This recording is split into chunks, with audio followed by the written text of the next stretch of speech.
This episode of Filmman was pre-recorded on March 29th, 2021.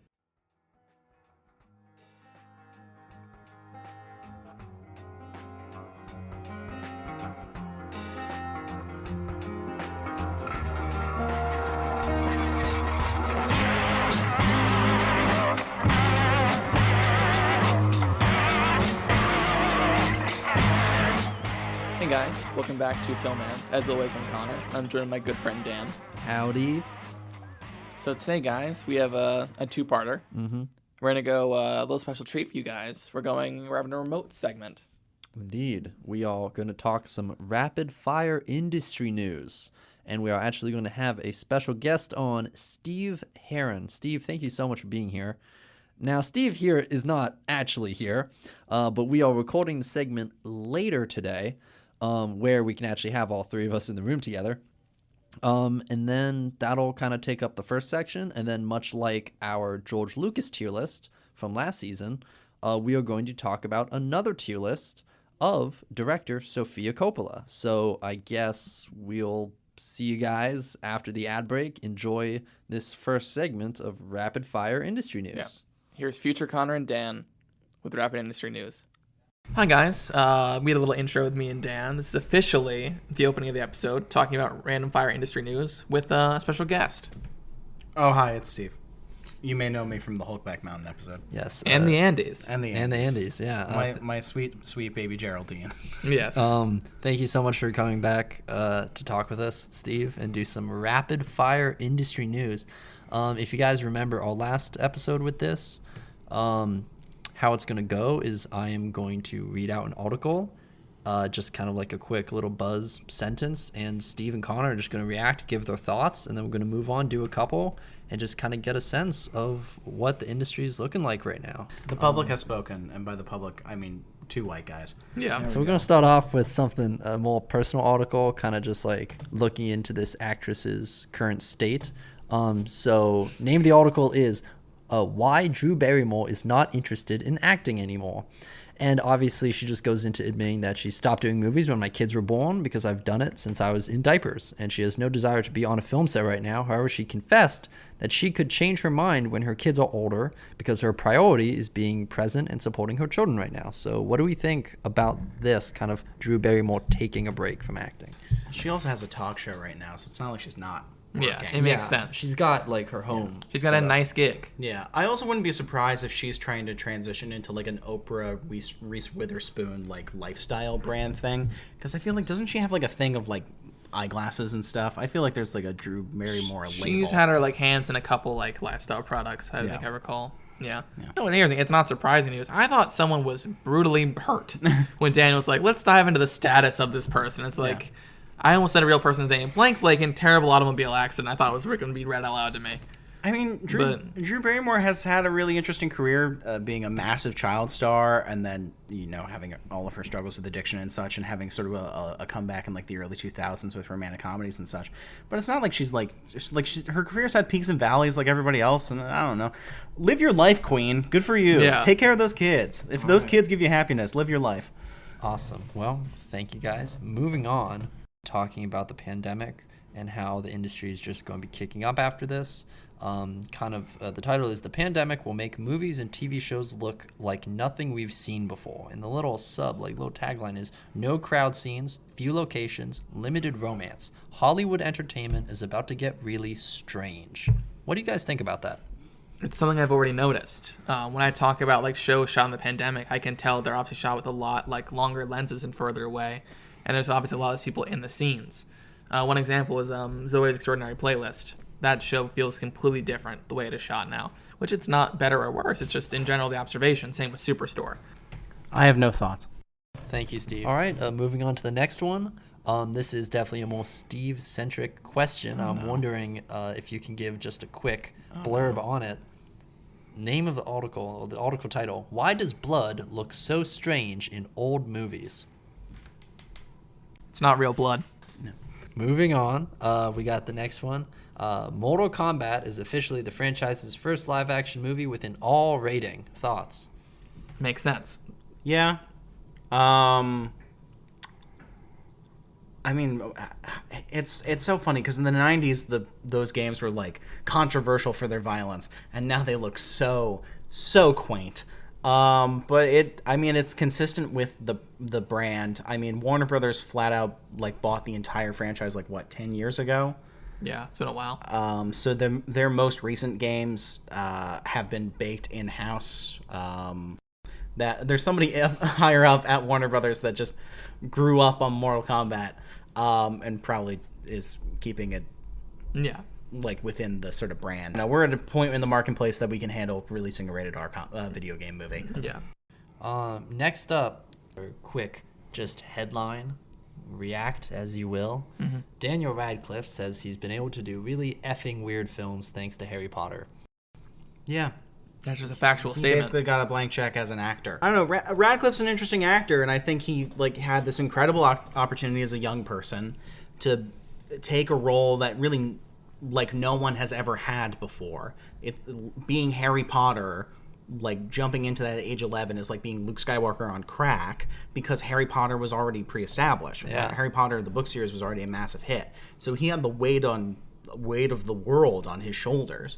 And then he was surrounded by the greatest working actors today because every great British actor was like, yeah, I want to be in Harry Potter so my kids and grandkids can watch it. Yeah, absolutely. And then he's just like, I'm going to do Equus. I'm going to do weird. I'm going to be on Broadway. I'm going to do weird experimental theater. And then like these smaller indie things, your Hornses, your Guns Akimbo, your whatever. Your Swiss Army Man. Yeah. Your Sorry, Swiss man. Army Man can be like, he'll latch onto it. It's like, yeah, because who else gets to do something like this? And movies get funding because, oh, Harry Potter's in it. We can sell it on the fact that Harry Potter's in it. Yeah. All right, cool. And the final one I think is just I want to get your guys' reaction on an article that came out that it was all 32 Jodie Foster movie performances ranked, and to just pull out some of the more major names that you guys might know. Number 32 was Dennis Quaid's 1990 film Catch Fire. 29, Elysium was at number 29. Hotel Artemis at 28. Contact at number 10, and then the top three: number 3, Taxi Driver; number 2, The Accused; and number 1, Silence of the Lambs. Yes. What do you guys think about those? Putting her 2 Oscar wins at 1 and 2 makes sense. It's easy. I haven't seen The Accused. Neither have I. I'm curious to. I wonder, because she's good as Clarice. She's very, very good as Clarice. Yeah. I wonder if that being at number 1 is more just because it is the iconic one. Yeah, that feels like a very easy, like, of course, it's either Taxi Driver or Silence is number 1. Yeah. I haven't seen Accused. I've actually done research into that movie for a paper I wrote a couple years ago. And Jodie Foster, incredible talent, and I've heard nothing but good things, and I even came across nothing but good things in my research on that film. So I'm sure she's great. Okay, well, that's it for Rapid Fire Industry News. Steve, thank you so much for joining us. Thank you for having me. It's always an honor. Yeah, it's been nice getting your takes on these. That letterboxed is Steve Like Bird. Letterboxd.com/Steve Like Bird. All right, and we'll You'll hear from us in 3, 2, 1. And you'll be hearing back from the boys after a quick PSA break. Running late to class but still need that morning caffeine or hot breakfast to start your day out right? Download the Bite app by Sodexo and place your custom order for fast, easy pickup at Zyme. Open 8:30 a.m. to 3 o'clock p.m. Mondays through Fridays. Hey guys, welcome back. We're now in the past and back in the studio. Yes. If this is kind of funny, we've now done a couple Mangled Time Yeah, episodes we with have, Cherry, and now this one. It's what can we say? We're like Tenet, you know. We're like We're going in reverse. We have multiple timelines. We're confusing. It's the past. It's We're the both future. the protagonist. Yes. I've been working for Dan the entire time, and Dan's been working for me. It's insane. I've actually been recording every episode in reverse. Yes. Which has been very difficult, but I learned how to talk. We just in play reverse. them back. Yeah, it's great. Yeah. So we have a tier list today to talk about. It is a directorial tier list, and it is talking about Coppola. And which Coppola? Sofia Coppola. Sofia Coppola, who has This been... isn't Roman. This isn't Gia. This isn't Francis. No, we're talking about Sofia Coppola. The main Coppola. The main Coppola. To be honest, I mean, to start this off, arguably maybe my favorite Coppola right now. I haven't finished Francis Ford Coppola's filmography, but as of now, I really like what Sofia Coppola has done, because I guess I just watched 6 of her 7 movies in this past weekend, so it's fresh in my mind. But yeah, Sofia Coppola, daughter of Francis Ford Coppola of Apocalypse Now and Godfather fame. She has been directing movies since like 1998, 1999. And yeah, we are going to do a quick tier list, tiering her 7 directorial movies. And we're leaving out the Bill Murray Christmas special on Netflix. Personally, I do like that one, but we're only doing the movies, the full-length feature films. So, but you know, if you want to watch it, quick recommendation, A Very Merry Christmas.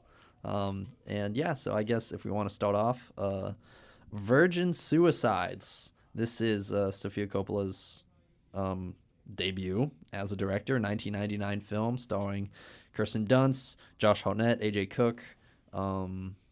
What tier did we give this? Well, Dan, The Virgin Suicides is a W for worth a watch. W, worth a watch. I mean, this is Sofia's debut film. Yeah. I think a really interesting statement for a debut feature. Obviously, all of these films land under the American Zoetrope name. Yes. Because she is working under kind of like the Coppola production company, you know, Yeah. her father's production company. So I guess, I mean, this is, if we're talking Sofia Coppola, we can't help but talk about, like, I think the elevated position she's coming into the industry. Being the daughter of Francis Ford Coppola, it was interesting to see that this was the movie that she made. First, that she would go into film, I think makes sense, but like starting off with a film like Virgin Suicides, and because like considering, I mean, there's a bit of like maybe she can make whatever she wants right off the bat, you know. But it's also partly, can she prove her worth in the film industry? Air and, like, quotes worth, yeah. Yeah, you know. Yeah, like you mentioned, all her films are under Zoetrope. Even like under her father's production company, she established herself very early. Like, I'm not my father by any means. I have a new, very distinct voice. And while I really don't love The Virgin Suicides, me and Dan kind of had a scuffle about whether it should be a V or a W. I think she came up right out of the gate saying, I'm Sofia Coppola. This is like the kind of stuff I make. This is my ulterior voice. And it's a really interesting film. I just don't think it connects with me like the rest of her films and the next film she made, which we'll talk about in a little bit here. Yeah. I mean, at least for me personally, this is my favorite Sofia Coppola film, which was crazy to see that her first was my favorite. Connor mentioned that a lot of people say this is good, and I never got that impression. I never thought that this would be considered one of her greats. Yeah. I guess. Like Like I I always mentioned. gave that title to Lost in Translation. Yeah. I was like, that's what I always thought was the critical success of Well, hers. it's both. Like, if you ask someone, it's pretty 50-50 whether or not it's Virgin Suicides or Lost in Translation. Interesting. I guess Virgin Suicides really does it for me. But personally, I mean, when I went into this specific tier list, I did try my best to put my personal feelings aside, because I would put this much higher. But I feel like if we're just talking generally in the filmography of Coppola, Sofia, this is worth a watch, you know? Yeah. I don't want to blow it up with like my personal feelings at all and be like, this is amazing, because like I get how this can be like a niche watch. But yeah, it's definitely worth a watch, not only for like posterity as her debut film, but also like a time capsule of just I guess her take of high school culture in the 90s. Yeah. The late 90s. One of those last great late 90s films that kind of captures a lot of those sentiments. Really fascinating for me as a watch. And I guess I should say this early on, because I do want to say this. After this weekend, I have to be honest, Sofia Coppola is, when it comes to putting music in her films, she is my favorite director Interesting. of all time for putting music in her So in films. terms of needle drops, she's in like terms of needle drops the and highest. score, unbelievable. Interesting. And I'll be honest, it doesn't help that she married the singer of one of my favorite bands, Thomas Malls of Phoenix. Obviously, they met while he was working on the score for this film, Virgin Suicides, with the band Air. So they have a long history of Thomas Malls and just Phoenix in general, like allowing her to use Phoenix songs and scoring the films and helping choose musical choices. So from that alone, the music of her films does it for me 100%. She is my favorite in that sense. Interesting. But I really liked how she also kind of started to establish her visual style with this film. Like being able to be like this, I guess, aesthetically like not set in your ways, but like knowledgeable, like knowing what you want to achieve with your visual aesthetic was really just cool. having an intentionality right out of the gate. Exactly. Like she's not finding her voice. She's already like just showing it to you out of the gate. And then as we go along, I think we're just going to see different perspectives of her voice. Yeah. So moving on, we have got what I think most people would say is her kind of masterpiece or gem, the most critically acclaimed. We're talking about 2003's Lost in Translation. Connor, I do need to ask this. What tier did we give it? Well, Stan, Lost in Translation is an X. X. For exquisite. X marks the spot. Very nice. Taking currently our second highest spot in the tier list of the TUVWXY. This lands as an X. A really interesting movie. Yes. Obviously starring Scarlett Johansson pretty early in her career. Bill Murray kind of hitting a second wind in his career with this performance as well. And also you got Anna Faris and Giovanni Ribisi, which I think are really cool additions. Both really great performances. Yeah.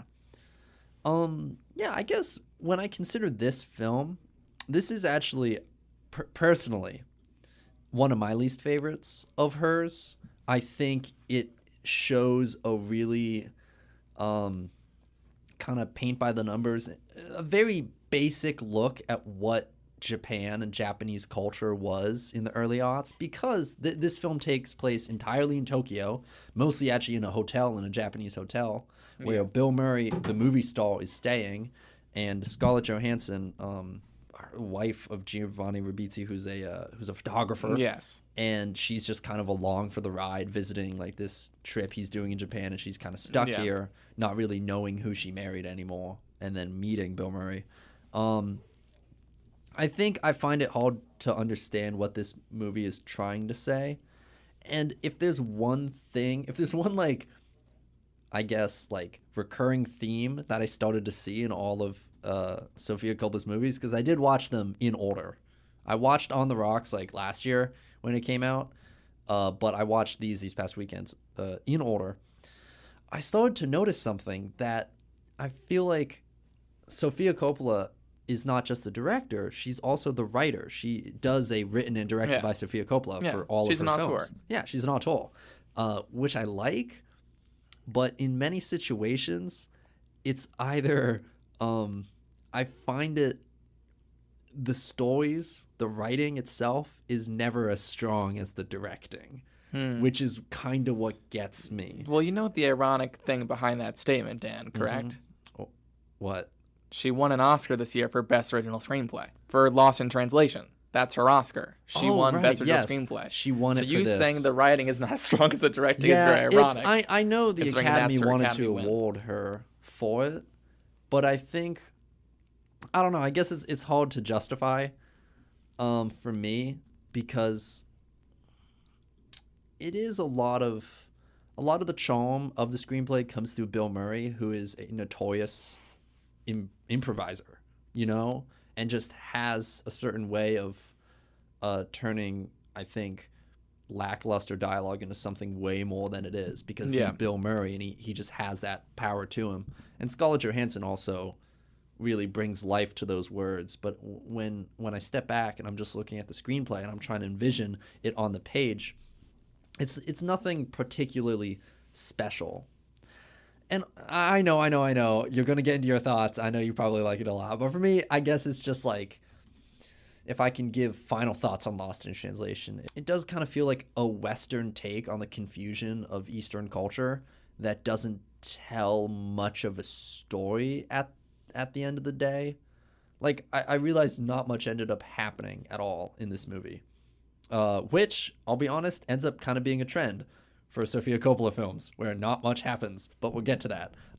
So I'll shut up. Connor, what did you think? So when I saw this back in high school, I didn't like it really that much.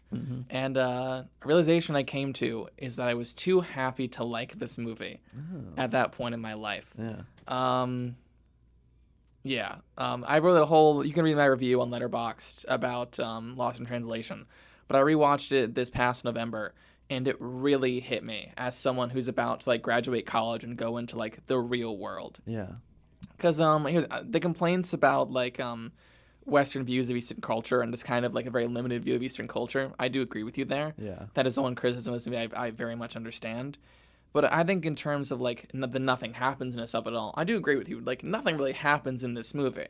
But the point is, nothing really has to happen. It's life. It's about these two people like finding a connection in each other like halfway across the world, and they both feel separated from who like they actually are.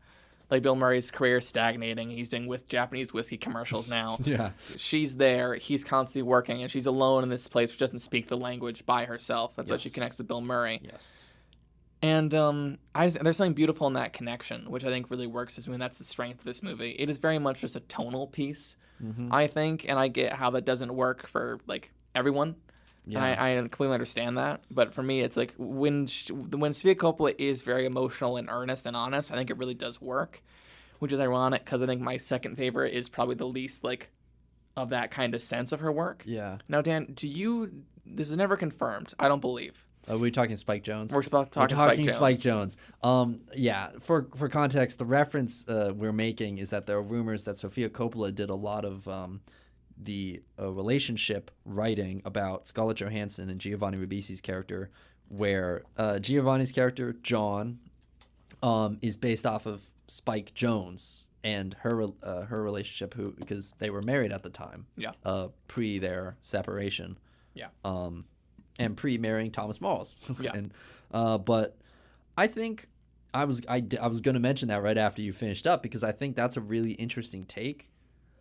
And I feel like I can kind of really understand where Sofia Coppola is coming from in this film, because if you consider her, I guess, like trying to pull from her own life as the Scarlett Johansson character and looking at like Spike Jonze as the character of John, it would make sense, but it's not something I think that goes into much depth with their relationship to make it anything like meaningful. Like there is meaning in it. I like the dynamic they have, because I think she's really able to capture this like, oh, I'm too busy for work, and Scarlett Johansson's just stuck with like no one or nothing to really connect her to, like ground her. But at the end of the day, I don't think you see enough of that side to be like, oh, that was huge. That was Spike. Well, the ironic thing is you're aware that Her is also about their relationship, right, from his point of view. So when you look at those two films together and how obviously they view each other, which the ironic thing is Scarlett Johansson plays Sophia in both versions, which is, though that wasn't the case. Certainly, it was Samantha Morton was the voice of Samantha. But you kind of do get like the picture at least of how they viewed their relationship, with ironically both of them having a view of the other partner was distanced. Which is very interesting. But I think those two as like a kind of we could have done just a whole episode on those two, and it would have been a really interesting episode. We would have been diving into people's marriage, which would have been very wild. But yes, indeed. Another thing about Her I mentioned that was Sofia Coppola's original screenplay win. Her also won Best Original Screenplay. So the two movies about their relationship have both won the Oscar for Best Original Screenplay. What can I say? It's the best. It's a very good, interesting relationship. It's the best relationship ever written, apparently. But yeah, in conclusion on Lost in Translation, though I am not a huge fan of what Sofia Coppola did, it is visually beautiful, it is critically acclaimed, and I think you can totally give a nod to the performances given. So I am happy to say that this is an exquisite film and definitely worth a watch for all of you folks out there looking to dive into Sofia Coppola. I think this is a good one to start off with. I think this is a good starter. And I think we'll talk about one or two of the other good starters when you're getting into her filmography. But if you're remotely concerned about your future, watch Lost in Translation. You will feel like, at least if not better, you will feel understood after. And also, I think it's good to note that you don't have to be lost to enjoy this movie. I think what I like about this is the versatility. There's many ways to enjoy this movie. You know, like I enjoy this movie most, I think, just for, its tone. I think what's funny is A Very Merry Christmas is kind of similar to Lost in Translation, but as a Christmas special. Yeah, that's their second collaboration, right? They've only collaborated twice. No, 3 times. I'm sorry. On the Rocks. Yeah. Which that was their second collaboration, but not only their second collaboration. Yeah. So I guess moving on, we have 2006's Marie Antoinette, starring Kirsten Dunst, Jason Schwartzman, Tom Hardy for like 5 minutes. Connor, what tier did we give this? Marie Antoinette is a V for very average. V, very average. Agreed. It's pretty average. So I'm gonna come out of the gate, Dan. I'm gonna kick open the door. I'm gonna say my opinion. Okay. This is her worst movie. Whoa. I'm really not a fan of Marie Antoinette. And I know people really do love it. Okay. It doesn't work for me. The thing is, there is no Sofia Coppola movie I don't like. I like all of these a pretty good amount. I respect them. There's so many great parts to all of them. But now that I'm looking at it, this is also my least favorite, which is hard to say, Yeah, it isn't, because Sofia Coppola is a very interesting director. Yeah. This is the one, usually each of them has something that I really connect to and that works for me. Yeah. With Marie Antoinette, I just sit there those full 2 hours. I'm not bored, but I just have nothing to latch on to. I just feel like I'm just being carried along this journey, but I'm not. I never stop to actually be like, that's interesting, or that kind of thing is, and I never connect with it at all. I do kind of place this in a very interesting place in Sofia Coppola's career, as I consider this the second installment of, I think, what she creates as a trilogy of character studies, which you see in Lost in Translation, Marie Antoinette, and the next movie, Somewhere. For me, Lost in Translation is a character study of Bill Murray and Scarlett Johansson as 2 equally important protagonists in a movie. And then I think she moves on to her first major period piece, just doing a character study, kind of almost like a stylized, modernized biopic of Marie Antoinette. And what I find so interesting is that I feel like this is on the cusp, we're talking 2006, of this kind of wave of modern films that kind of takes modern sensibilities and puts them in a period piece and makes basically the beginning of this wave of heavily stylized, larger budget indie films that I see popping up more and more as you hit the mid 2000s into the teens. And this almost feels like Sofia Coppola, because it's such it's Versailles.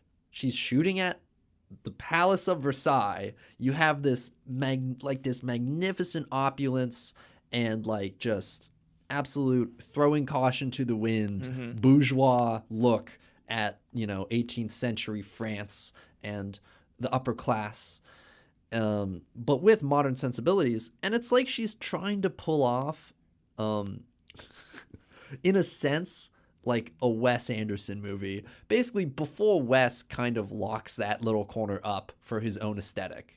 Because you see anyone trying to make a movie like Marie Antoinette these days, and someone's going to say, oh, that's really derivative of Wes Anderson. Someone just watched Grand Budapest and really liked it. A lot of people use that incorrectly too. Yeah. If anything is remotely twee, they're like, wow, way to copy Wes Anderson. Yeah, and it's difficult. But I think Marie Antoinette will always stand as I got this one in before anyone could say anything about it. And it's interesting, I think, and she also has connections to Wes Anderson in the same social circles. Well, sense. Her brother wrote a script with them. Yeah, exactly. But yeah, overall, for me, Kirsten Dunst. I believe it's Kirsten. Kirsten Dunst. I think drops a pretty interesting performance. Overall, I also do not connect with any of these characters, but it is pretty visually fantastic. This might be one of my favorite intros, one of the intro scene, or at least the opening credits, one of my favorite of hers in general. Very memorable. But yeah, it's very visually fantastic. Some of my favorite, just I guess, visual additions to her filmography. But overall, it is a bit of a do-nothing story because it is just kind of following Marie Antoinette's life in a very distanced way. There isn't much of a story. It's just following Marie Antoinette kind of around, and the years go by and she just does things, but there's no purpose. There's no overarching, like, the amount of times she's just in bed with Jason Schwartzman and then they just go to sleep. Mm-hmm. That happens like 7 times before they actually have kids. And I'm like, oh my God, get to it already. Yeah. Well, this, like I mentioned with Lost in Translation, nothing happens. Yeah. And this is the same circumstance, but I don't think it works here where it does in Lost in Translation. And I think the issue is I just really don't connect to Marie or anyone in the palace at all. Yeah. And I like what she's saying about royalty, and like how like even like back then nothing has changed from today. Yeah. There's still like these like catty women who are in the same position who just like talk down to others and gossip and yeah. And the sad thing is, Dan, Marie Antoinette's very relevant to today's modern monarchy with the stuff with Meghan Markle. It is. It's the stuff where like here's the thing. That whole thing, obviously, British royalty, not a huge fan of them currently. Not a huge fan. It's I guess if we're putting it in the context of this film, it shows that very little has changed in, like, I guess, the modern sentiment of class, you know? And the modern sentiment of, like, I guess being kind of... I mean, if there's anything, it's... Sofia Coppola kind of loves putting people, like, taking a character and putting them in a foreign land, a weird place, you know? Like... Again, with Lost in Translation, Marie Antoinette, and Somewhere, these 3 character studies of a person who is in a strange land and how they react to that land. Yeah. Like how they adapt and how they cope. Coppola. Sorry. Coppola. Too much of a pause on that one, folks. But yeah, not much to say other than very average. Yeah. And I do I think the modern aesthetics and music choices and visual stuff works to kind of remind the audience, hey, this is like an allegory for modern times. Yeah. And how like just kind of social constructs, which I like. Yeah, but like you mentioned, Dan, the crazy thing is you said the opening was extremely memorable. I had to pull it up on my laptop because I watched this like 5 days ago and I already forgot what the opening was. Dang. So this movie, it didn't connect with me like a lot of other films have. I didn't leave Marie Antoinette like thinking about it, which her other 6 movies. I leave thinking about the movie and about what I saw and like thinking about the stuff she supposes to me. Yeah. And this, I was just like, I just watched Kirsten Dunst in cool dresses eating cake with Sofia Coppola's cousin. Yeah. Jason Schwartzman is great in this movie too.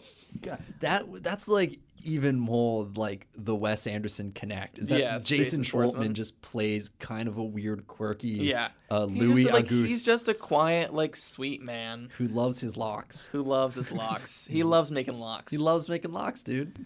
Moving on, we have got the 2010 movie Somewhere, starring Stephen Dorff and Ellie Fanning. Ellie? It's just Elle. It's Elle Fanning. It is. Elle Fanning. I would say the 3rd installment of the character studies of Sofia Coppola's 2000s movies. What tier did we give this? Well, Dan, I'm glad you asked. Somewhere is a V for very average. Very average. Yeah. 2nd in a row. Very average movie. I did like this one, but again, not much happens. This is my issue with Sofia Coppola movies because it looks beautiful and the aesthetic and the tone and I guess the overall world she's trying to create is always interesting, but the story never does much of anything. And I always find myself wishing there was just more story, and if there is story, more happens and it happens quicker. Like I'll like be watching these movies and I'll say, "Man, this screenplay must have been like 60 pages. How did this get made?" I'm like, all right, Sofia Coppola. But at the end of the day, I can't help but appreciate that she's being able to make what she wants to make. But because Somewhere, for me, the film Somewhere, for me, stands as, I think, her most experimental work. to Yeah. date. It's gotta be. It's gotta be. Yeah, it is. I would say so. It follows almost a recycled version of Bill Murray's character. The Stall, who's very much just like similar to Bill Murray's character in Lost in Translation. Stephen Dorff as Johnny Marco, who has been just held up in the Chateau Marmont in L.A., just drinking and having women over to his room and going to press junkets and just kind of living as a dejected stall with very little kind of grounding him in life other than Elle Fanning, his daughter, which he's divorced from his wife, and she kind of just leaves and drops about halfway through leaves and like drops drops Elle Fanning off with him. And they end up connecting, which ends up being pretty good for Stephen Dorff's character. Again, medium spoilers. Don't want to spoil the ending, but it ends up being a positive experience. With somewhere. Exactly. It is very much just like a father who is an actor, Yes. who's struggling with his career.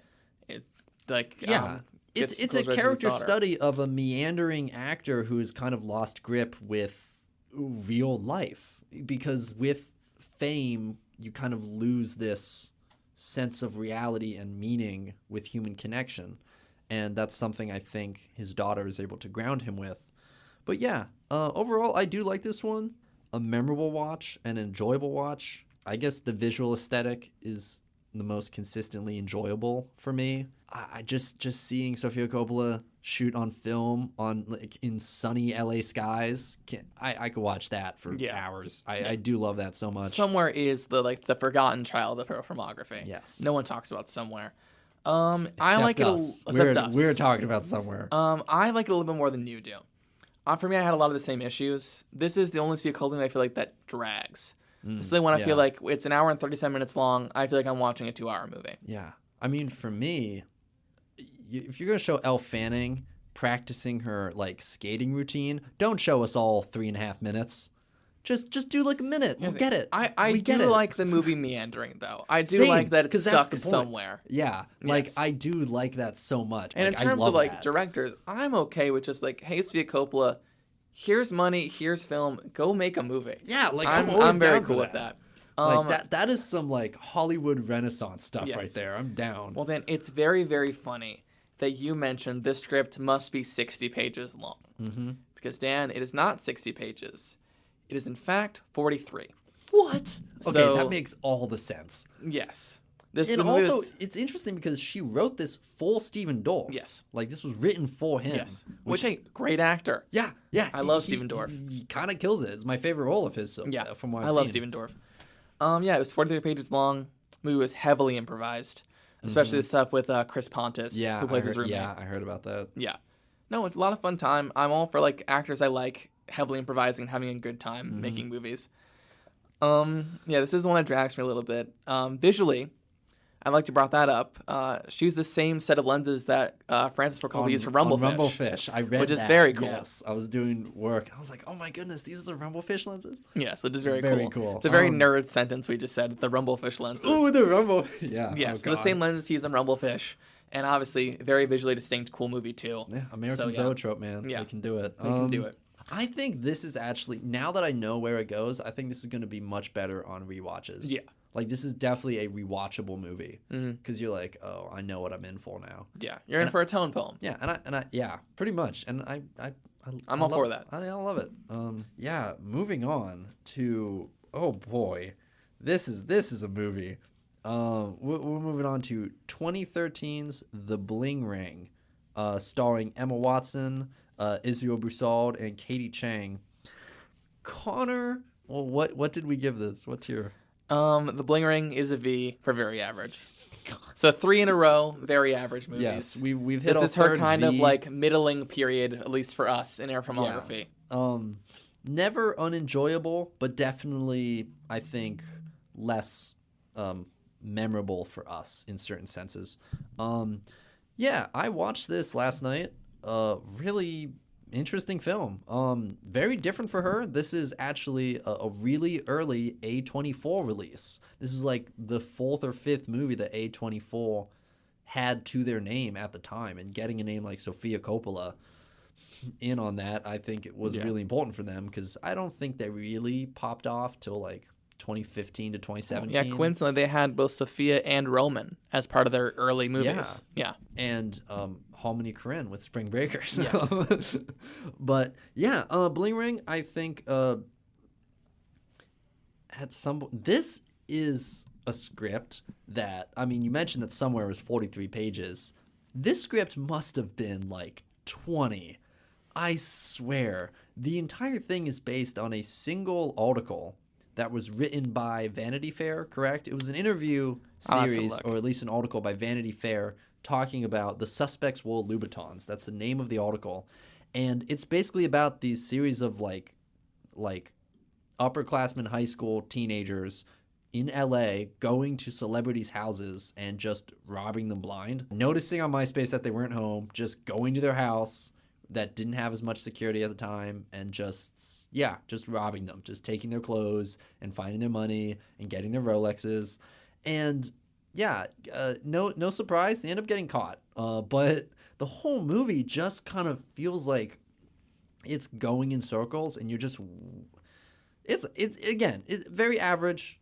It feels like it meanders very much. You're waiting for things to happen, and things just repeat and repeat and repeat, and the cycle continues, and you keep waiting for the other shoe to drop, and it ends up not dropping until a while. This one definitely felt like it was like 2.5 hours, and the damn thing's only 90 minutes. Yeah. This one feels long too, and I agree with that point.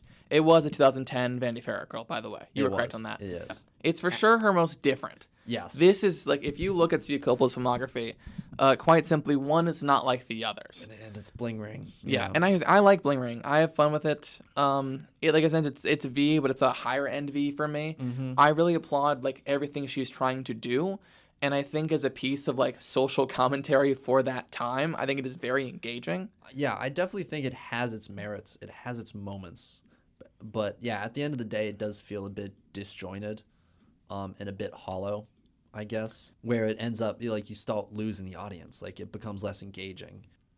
I guess some positives: Israel Broussard, who you might know from Happy Death Day, as Mark. I really liked his performance. Yeah, he was my favorite performance in this movie. He was great. See, cool. For me, it's either him, Taysom Mega, or Emma Watson, who I think is like incredible in this movie. I feel like this was like the shock to her career. Like, if you consider Emma Watson in 2013, like finishing up Harry Potter and all that, being able to do a movie like this must have been nice. Yeah. It's their first movie not based on a book. Yeah, that's really cool. So instead, it's based on a Vanity Fair article. Yes. Yeah, I liked it. This was her thing to be like, hey, I'm not just Hermione. Yeah. Which and it worked. Honestly, it worked. Yeah. If you're really interested in watching like a social statement of material social constructs, especially in like the early teens, and kind of capturing the music and the looks and like the early internet and fashion from like early 2010s, watch this movie. It's an interesting one. Yeah. And we have talked about, obviously, the wide shot of the house, where there's no sound. It's just them going window to window in the house. Beautiful. Incredible shot. And there's a reason it's the most celebrated shot in the movie. It's insane. I was watching it the whole time, and I couldn't help imagine just like Sofia Coppola being like, yeah, look what I can do. Yeah, exactly. Where she just flexed on all of us. It was such a flex, but I was so here for it. Like, It was awesome. No, it's a great article and a great movie. I'm sorry.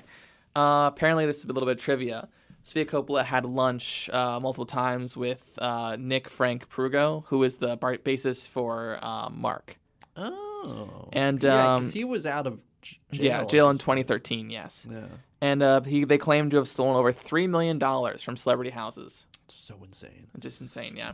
And Paris Hilton, who was actually one of the victims of the actual burglary, agreed to let them shoot in her actual house. That really was her place. That's actually Paris Hilton's home. That is awesome. Because I had a feeling like, okay, if this isn't Paris Hilton's home, the set design on this movie is incredible. Yeah. But that's I think that's what's kind of special about Sofia Coppola is she's at a place in the film industry where she can pull like the most interesting strings. Yes. Where she can like shoot at the Palace of Versailles or Paris Hilton's house. Both buildings of equal repute. Exactly. Exactly.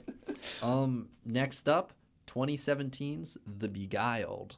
Ooh. Her second major period piece taking place Civil War America, Virginia. Basically, Colin Farrell plays a Union soldier who is found by a kind of a schoolhouse. Yeah, it's a boarding school for like young boarding girls school for in the young South. women, run by Nicole Kidman. You have Kirsten Dunst again working with Sofia Coppola. You have Elle Fanning again. Yes. You do. This is kind of like if you had Bill Murray in this would be like It'd the be the Sofia greatest Coppola. hits, yeah. It would be like all of her big collabs with actors. So I gotta ask, my man, my dude, what did we give Beguiled? The Beguiled is an X. An X for exquisite. X marks the spot. I watched this 2 hours ago this morning. Still pretty lukewarm on it. Not exactly my thing, but I think definitely I feel like this movie of any of hers establishes her in the sense of like if she continues to, I think if she drops a couple more like just great films, maybe she has like one more really big one, I don't know. I can see her being considered as like a timeless director. Because what makes sense is that you can see how films like Lost in Translation to The Bling Ring kind of fit an era. But this is her visual style and her voice updated to 2017, and it still feels relevant. Like she's able to adapt to like the modern, I guess, areas that film is going in. And that is very commendable. Yeah, Connor wanted this to be an X. I was going to put it lower, so I'm going to let Connor talk about this one. Yeah, The Beguiled is my second favorite Sofia Coppola. It just, it really hit me for some reason. I really just connected with, like, what the movie was trying to do and what it's trying to say. I have not seen the one from the 70s with Eastwood, and I would be interested to watch that. Yeah. But, yeah, I love all the performances in this. And Gory Rice, also incredible in this movie. Know her from Nice Guys. She's the daughter. You mentioned Elle Fanning, incredible in this movie. I love Nicole Kidman. I love Kirsten Dunst. And my guy, Colin Farrell.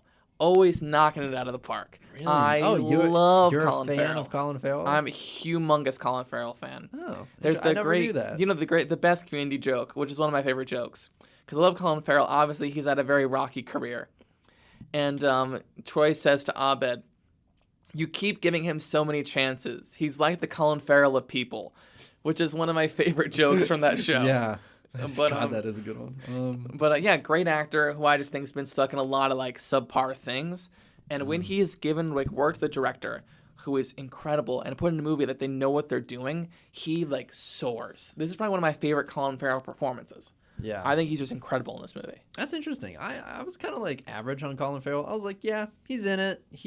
I think he's just playing himself, which is like you kind of start off with this very just charming man with the Dublin accent. Yeah. The Irish. The charm is just gushing out of him. And then I think it's a little testament to Colin Farrell breaking out of that mold of just being like, I'm just this handsome guy. I'm just this pretty face. We're not going to do spoilers. But there's an event that happens which shifts his character drastically. Yeah, and it's really impressive. It's Yeah. just like, hey, not only does this character have range, I think it's indicative of, hey, so does Colin Farrell. Like, Exactly, yeah. Like, obviously for me, this is Sofia Coppola, kind of her return to form visually.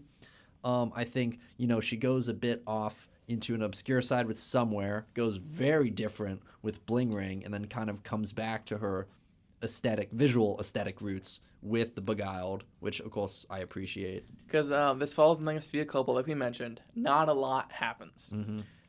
Colin Farrell is injured. He's discovered. They nurse him back to health. He gardens. Bad thing happens. Stuff goes wrong. And then the movie ends. That's the movie. Yeah. But it's about the character dynamics in that moment and his relation to these girls in this boarding school and how they eventually do develop a fondness for him that is quickly dashed. Yes. Well, actually, not as quickly as one That's might true. expect. That's true. Because he It's has slowly time. dashed. Yes, it's a very slyly. It's a slow dash. dashing. It's a yes, but this is, I think, a good point for me to say that Sofia Coppola as a director, for me, is so sometimes like it's very frustrating to watch a Sofia Coppola film because either I noticed that either like it's my favorite visual aesthetics of hers, but the story is very just sparse, or it's a great story and she actually like adds like beef to the story, but visually it's not as intriguing as the rest of her works. So like you look at a Marie Antoinette, you look at a Somewhere, and you're like, looks beautiful. This is amazing what you're doing with the camera and with your direction, but the story is just kind of less there. And for Beguiled, I think this is one of her strongest stories. Really. Yeah. Even with little happening, the tension remains and the character dynamics remain, and that's really impressive. But at the end of the day, it's a very small film. It takes place in like a single antebellum. That's it. So it still looks beautiful though, but it's not exactly like what I come for. No, and in terms of this, like direction, we've spoken about obviously very talented director Sofia Coppola. Oh yeah. This film was an exercise in like how to convey tension. Pretty much. Is incredible. Yeah. No, I this is one of the more recent ones I've seen. I saw this a little bit before Marie Antoinette. It just really works for me. And Sofia Coppola as a director, I really like respect. Mm-hmm. I don't love a lot of her movies. There's only 3 movies of hers I would say I legitimately think are like incredible. Yeah. Which are the 2 X's obviously, and the one we're going to speak about next. What she will go on to do in, I guess, her 3rd decade of filmmaking is pretty interesting. I'm very excited. And I guess that kind of starts off with our final film here. We're talking about 2020's On the Rocks. This is her 3rd collab with Bill Murray, starring Rashida Jones. You also have Jessica Henwick, Marlon Wayans in there as well. God, man, Connor, what tier did we give this? On the Rocks is W for worth a watch. Worth a watch. Heck yeah. I remember liking this quite a bit. This is actually my 2nd favorite Sofia Coppola film. This is your 3rd favorite? My 3rd, yeah. Yes. Looks great. It's very earnest. I think this is, again, very indicative of just Sofia Coppola being in a place, which I think I can connect with, a lot. Being like, oh, I'm taking inspiration directly from where I am. Because after this, she moved to New York with her family. And the movie takes place in New York. It's about being a mother in New York. About being a mother in New York. She's a very emotional filmmaker, and I think obviously her life inspires her work in that way. Which is why I think I connect with her films as much as I do. Because I can really feel like, oh, this is where she is right now. And she's translating her like feelings and her kind of own mind into these characters without it being like, oh, this is just me. Yeah. And I love that. The dynamic Rashida Jones and estranged father Bill Murray have.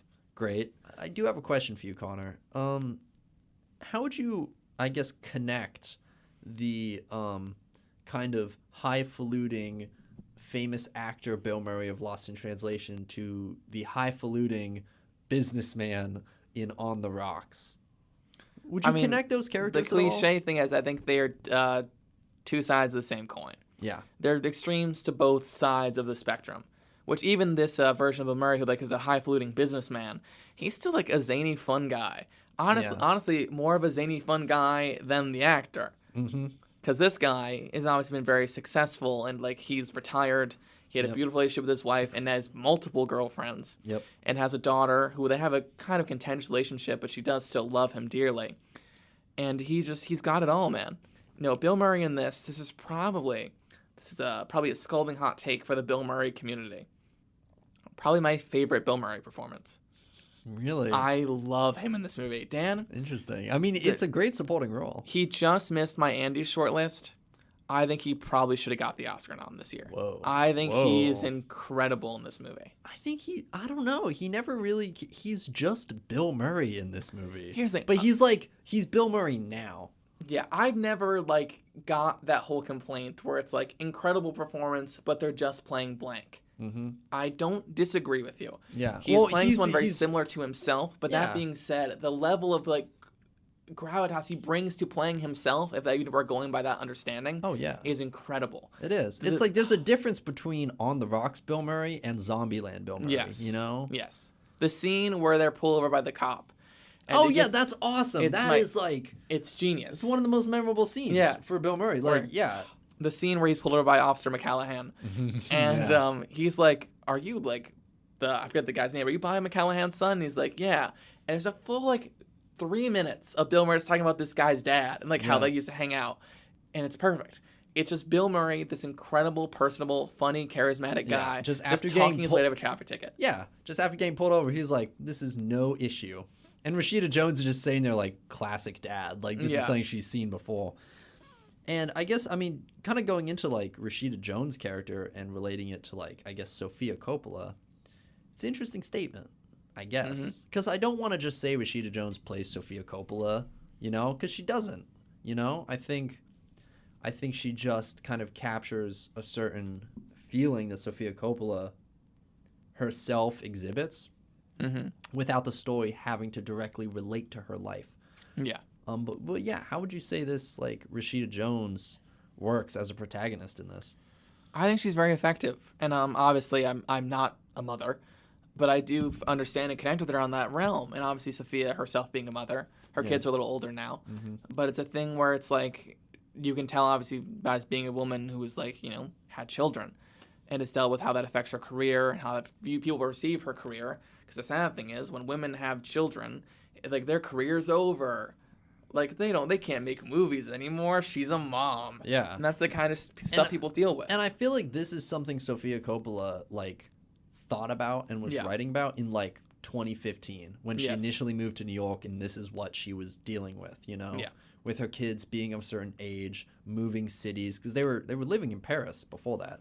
And I think it's a really cool statement. That it's interesting that it kind of comes, like, 6 or 7 years after she herself experiences this, but I think what I like about that is I think she gave the story time to refine it. Yes. You know, and I think it made it more engaging. Yeah. Because I feel like with her past work, it's very in the moment. You know, this is like, oh, this is what I'm feeling right now. Yeah, because her work like is a year or two ago. Her work is fueled by her emotions in the moment and her sentimentality for that feeling. Exactly. And I like here that she does give that feeling time to progress. Yeah, there's a bit of restraint there to be like, let's see where this goes. And Which, I love that. I don't want this to sound like an insult at all, because I think it's a strength of hers. Yeah. But her films are very emotionally reactive to her current moment. Yeah. So giving her time to like distance herself from that feeling of being a new mother in a new place, I think she allows herself to look back at that time earnestly and kind of critically, and really like has something to say about this like relationships and like being a mother and your relationship with your father. I look back on this now, and if you were to ask either of us, hey, what do you think Sofia Coppola is going to do next? We can't say. Yeah, couldn't tell you. She won't let you know what she's doing next. You know, like she's versatile enough where you're like, maybe she'll do another character study, or maybe a period piece, or maybe like a modern like social exploitation Bling Ring-esque thing. Like, she can go all these different routes. Exactly. And all I can hope for is that she continues to use the music of Phoenix, and I'm gonna be happy. Yeah. Oh yeah, I try to refrain from talking about the music because all I would say for all of these movies is all the needle drops are great. All the music is awesome. I love it. And I even as someone who is a musician, I don't say that often with movies. I don't find myself being like, wow, these are awesome needle drops. Oh my God. But like, man, just watching 6 movies in a row, I couldn't help but be like, me and Sofia Coppola just listen to the same music, and I'm just lucky for that, you know? So, Dan, this has been a very long episode. And obviously, with the film industry news on top of it, you guys on the radio are going to have a very compact version of our thoughts. Yes. So if you want to hear the full version, head over to YouTube and watch the extended cut, which will have a funny, witty name, the blank cut, like we always do. Yes. So yeah, follow us on YouTube to see that. And also, guys, I will also have Dan link my Lost in Translation review in the YouTube comments. But if you want to follow it, you can find it on Letterboxd. Where you can follow me at CrandBerry18. That is CRAND Berry18. thanks for listening, guys. Sorry to leave you in the lurch again by doing a split episode that was said was a split episode, but it's not a split episode. Yes. We just love talking too much. Yep. And What you'll can hear do? us talk again next week. Yeah. See you guys next week. Bye, guys.